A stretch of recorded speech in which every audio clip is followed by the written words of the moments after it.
अभाव। जैन दर्शन के अनुसार वस्तु अनंत धर्मात्मक होती है। उन अनंत विरोधी धर्मों में एक युगल है अस्तित्व नास्तित्व का अविनाभाव भाव। संसार का हर पदार्थ अस्तित्ववान होता है, उसी प्रकार नास्तित्ववान भी होता है। वर्तमान पर्याय का अस्तित्व होता है तथा भूत और भावी पर्यायों का नास्तित्व होता है। अस्तित्व और नास्तित्व के लिए भाव और अभाव शब्द का प्रयोग भी मिलता है। किसी भी वस्तु के स्वरूप को सिद्ध करने के लिए भाव का जितना महत्वपूर्ण स्थान है, अभाव का भी उससे कम नहीं है। भाव के बिना वस्तु की स्वतंत्र सत्ता नहीं होती, उसी प्रकार अभाव के बिना भी नहीं होती। यदि हम वस्तु के केवल भाव रूप को स्वीकार करें और अभाव रूप को स्वीकार न करें, तो उसमें किसी भी प्रकार का परिवर्तन घटित नहीं हो सकता। संसार का कोई भी पदार्थ ऐसा नहीं है जो सदा एक जैसा रहे। पदार्थ उत्पन्न भी होता है, नष्ट भी होता है, पर उसकी सत्ता कभी समाप्त नहीं होती। वस्तु को भाव रूप मानने के साथ साथ अभाव रूप भी मानना चाहिए। अभाव को माने बिना उत्पाद और नाश की बात समझ में नहीं आती।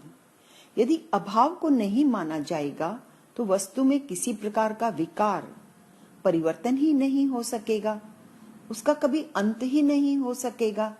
वो सर्वात्मक बन जाएगी, जिससे चेतन और अचेतन का भेद ही समाप्त हो जाएगा। इसलिए भाव के साथ साथ अभाव को मानना भी आवश्यक है। अभाव के प्रकार। अभाव के 4 प्रकार बतलाए गए हैं: प्राग अभाव, प्रध्वंस अभाव, इतरेतर अभाव और अत्यंत अभाव। पहला, प्राग अभाव। उत्पत्ति से पहले कारण में कार्य का अभाव होना प्राग अभाव है। जैसे दूध कारण है और दही उसका कार्य है, किंतु जब तक दूध से दही उत्पन्न नहीं होता तब तक दूध में दही का अभाव रहता है। यह प्राग अभाव का उदाहरण है। यह अनादि अर्थात आदि रहित और शांत अर्थात अंत सहित होता है। अर्थात दूध में दही का अभाव अनादिकाल से होता है, पर वह अनंत काल तक नहीं होता। जिस दिन दूध से दही जमा दिया जाता है, उस दिन उस प्राग अभाव का अंत हो जाता है। अतः यह अनादि और शांत है। दूसरा, प्रध्वंस अभाव। कार्य की उत्पत्ति के बाद उस कार्य के विनाश से होने वाले अभाव का नाम प्रध्वंस अभाव है। जैसे दही से छाछ बना लेने पर छाछ में दही का अभाव हो जाना प्रध्वंस अभाव है। यह अभाव सादी और अनंत है। अर्थात दही से छाछ बनाने की आदि अर्थात प्रारंभ तो है, पर छाछ से उस दही का अभाव अनंत काल तक रहेगा। भविष्य में कभी भी वह छाछ वही दही नहीं बन सकता। अतः यह सादी और अनंत है। तीसरा, इतरेतर अभाव। एक द्रव्य की पर्याय में दूसरे द्रव्य की पर्याय का न होना इतरेतर अभाव है। जैसे खंबे में घड़े का अभाव है और घड़े में खंबे का अभाव है। खंबा घड़ा नहीं होता और घड़ा खंबा नहीं होता। यह सादी और शांत होता है। वर्तमान खंबे में घड़े का अभाव होने से इस अभाव की सादी है, किंतु भविष्य में घड़े के पुद्गल खंबे के रूप में बदल सकते हैं। अतः यह अभाव शांत भी है। चौथा, अत्यंत अभाव। एक वस्तु का स्वरूप दूसरी वस्तु के स्वरूप से सर्वथा और सर्वदा भिन्न होता है। त्रिकाल में भी वह वस्तु दूसरी वस्तु के स्वरूप को प्राप्त नहीं हो सकती। इसका नाम अत्यंत अभाव है। जैसे चेतन में अचेतन का अभाव, चेतन कभी अचेतन नहीं बनता और अचेतन कभी चेतन नहीं बनता। यह अभाव अनादि और अनंत है। चेतन में अचेतन का अभाव अनादिकाल से था और अनंत काल तक रहेगा। अतः यह अभाव अनादि और अनंत है। दर्शन जगत में प्रमेय अर्थात वस्तु के स्वरूप के विषय में सभी दार्शनिक एक मत नहीं हैं। उसी प्रकार वस्तु के भाव अभाव स्वरूप को लेकर भी तीन विचारधाराएं हैं। पहली एकांत भाव रूप वस्तु, दूसरी एकांत अभाव रूप वस्तु, तीसरी भाव अभाव रूप वस्तु। एकांत भाव रूप वस्तु, एकांत भाव रूप का तात्पर्य है कि वस्तु के भाव स्वरूप को ही स्वीकार करना, अभाव स्वरूप का सर्वथा निषेध कर देना। सांख्य दर्शन के अनुसार प्रकृति पुरुष आदि 25 तत्वों का सद्भाव ही है, अभाव नहीं। वेदांतवादियों के अनुसार भी ब्रह्म की एकमात्र सत्ता है, उसी का ही भाव है। भाव को छोड़कर अभाव कोई पृथक धर्म नहीं है। प्रत्यक्ष आदि प्रमाणों से भी हमें केवल भाव रूप धर्म का ही ग्रहण होता है। मीमांसक भी शब्द को नित्य मानते हैं। उनके अनुसार शब्द का सद्भाव हमेशा रहता है। जब हम बोलते हैं तब वह व्यक्त हो जाता है, अन्यथा वह अव्यक्त अवस्था में रहता है। इस प्रकार सांख्य वेदांत मीमांसा आदि वस्तु को भाव रूप ही स्वीकार करते हैं, अभाव रूप नहीं। एकांत भाव रूप वस्तु की समीक्षा। जैन दर्शन के अनुसार वस्तु न केवल भाव रूप है और न केवल अभाव रूप है, अपितु भावा भाव रूप है। जैन दर्शन वस्तु में प्राग अभाव, प्रध्वंस अभाव आदि 4 प्रकार के अभाव स्वीकार करता है। यदि हम वस्तु को केवल भाव रूप स्वीकार करें और इन चारों के अभाव को स्वीकार न करें तो अनेक दोषों की संभावना रहती है। ये दोष संक्षेप में 4 प्रकार के हैं।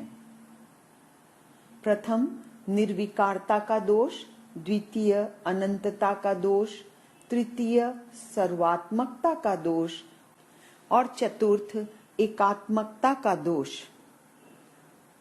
प्राक अभाव को अस्वीकार कर देने पर निर्विकारता का दोष आता है, अर्थात फिर कोई नई पर्याय या नया कार्य उत्पन्न हो ही नहीं सकता, फिर दूध से दही उत्पन्न नहीं हो सकता। प्रध्वंस अभाव को अस्वीकार कर देने पर अनंतता का दोष आता है, अर्थात जो कार्य हमारे सामने है उसका अभी अंत ही नहीं होगा, जैसे दही का कभी नाश ही नहीं होगा। तीसरा इतरेतर अभाव को अस्वीकार कर देने पर सब वस्तुओं में सबका अस्तित्व हो जाएगा। घट में पट का और पट में घट का अभाव नहीं रहेगा, घट पट सब एक रूप हो जाएंगे।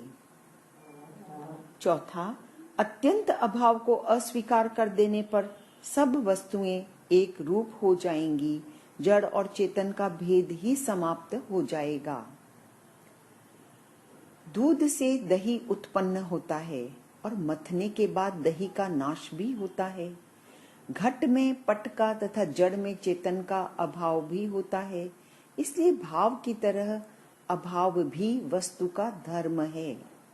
वस्तु में एकांत भाव धर्म को मानने वाले सांख्य आदि भी किसी न किसी रूप में प्राग अभाव आदि अभावों को स्वीकार करते रहे हैं। जैसे सांख्य दर्शन में प्रकृति से महत बुद्धि, महत से अहंकार आदि तत्वों की उत्पत्ति स्वीकार की गई है। यदि प्राग अभाव को न माने तो महत अहंकार आदि तत्व अनादि हो जाएंगे, फिर उनकी प्रकृति से उत्पत्ति मानना व्यर्थ है। इसी प्रकार प्रध्वंस अभाव को न मानने पर महत आदि तत्व अनंत हो जाएंगे, उनका कभी नाश ही नहीं होगा। यदि इतरेतर अभाव को न माने तो व्यक्त प्रकृति और अव्यक्त प्रकृति में कोई अंतर ही नहीं रहेगा, और अत्यंत अभाव को न मानने पर प्रकृति और पुरुष में भी कोई भेद नहीं रहेगा। जबकि सांख्य प्रकृति और पुरुष में भेद स्वीकार करता है। व्यक्त और अव्यक्त प्रकृति को भी एक नहीं मानता।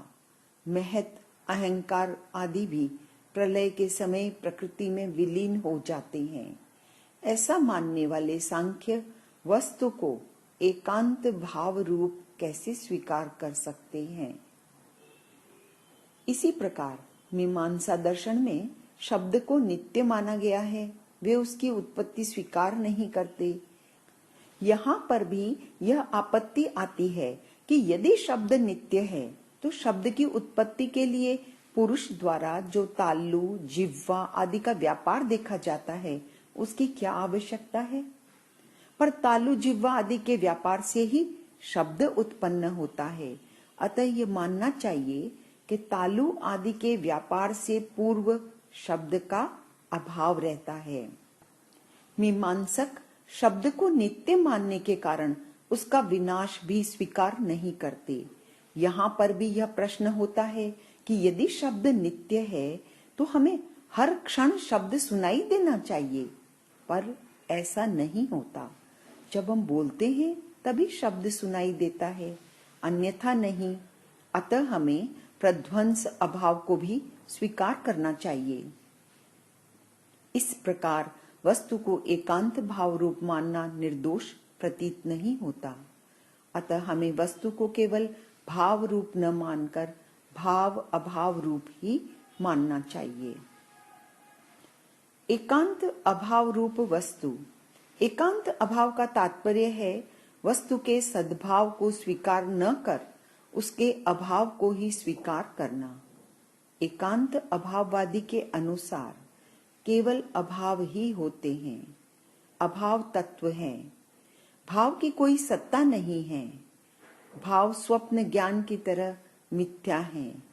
जैसे स्वप्न में हम बहुत कुछ देखते हैं और उस समय वो सत्य जैसा प्रतीत होता है, किंतु आंख खुलने के बाद उनका कोई अस्तित्व नहीं रहता। उसी प्रकार जागृत अवस्था में जो पदार्थ दिखलाई देते हैं उनका भी कोई वास्तविक अस्तित्व नहीं होता।